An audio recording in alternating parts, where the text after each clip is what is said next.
Votre Dieu béni, non? La lecture, non, c'est dans Romains, chapitre 12.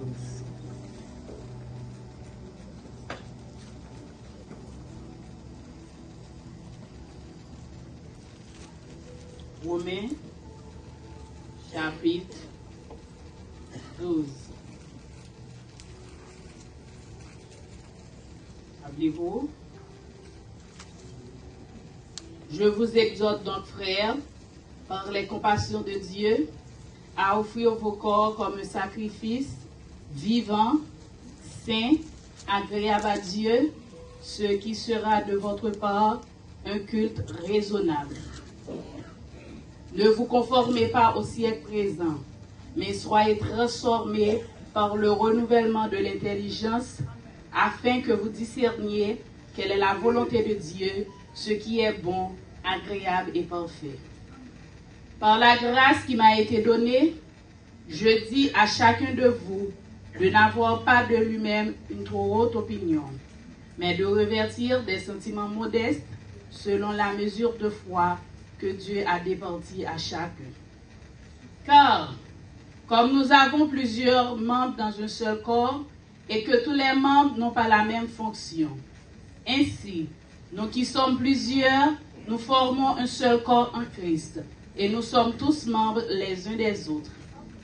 Puisque nous avons des dons différents selon la grâce qui nous a été accordée, que celui qui a le don de prophétie l'exerce selon l'analogie de la foi.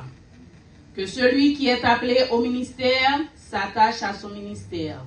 Que celui qui enseigne s'attache à son enseignement. Et celui qui exhorte à l'exhortation.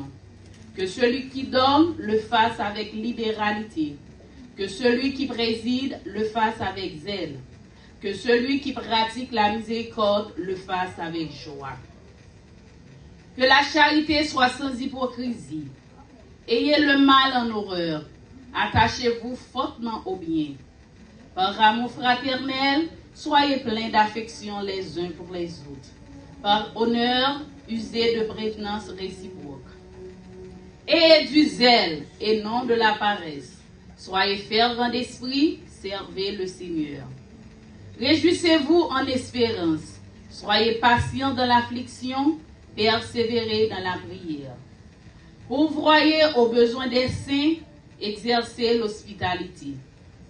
Bénissez ceux qui vous persécutent. Bénissez et ne maudissez pas. Réjouissez-vous avec celui qui se réjouissent. Pleurez avec ceux qui pleurent. Ayez les mêmes sentiments les uns envers les autres. N'aspirez pas à ce qui est élevé, mais laissez-vous attirer par ce qui est humble. Ne soyez point sages à vos propres yeux. Ne rendez à personne le mal pour le mal. Recherchez ce qui est bien devant tous les hommes. S'il est possible, autant que cela dépend de vous, soyez en paix avec tous les hommes.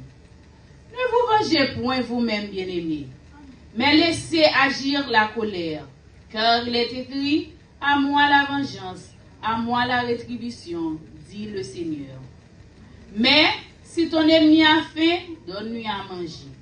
S'il a soif, donne-lui à boire. Car en agissant ainsi, ce sont des charbons ardents que tu amasseras sur sa tête.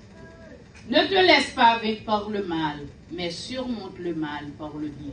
Que Dieu t'aide bénisse cette portion d'écriture pour l'édification commune de chacun de nous. Amen.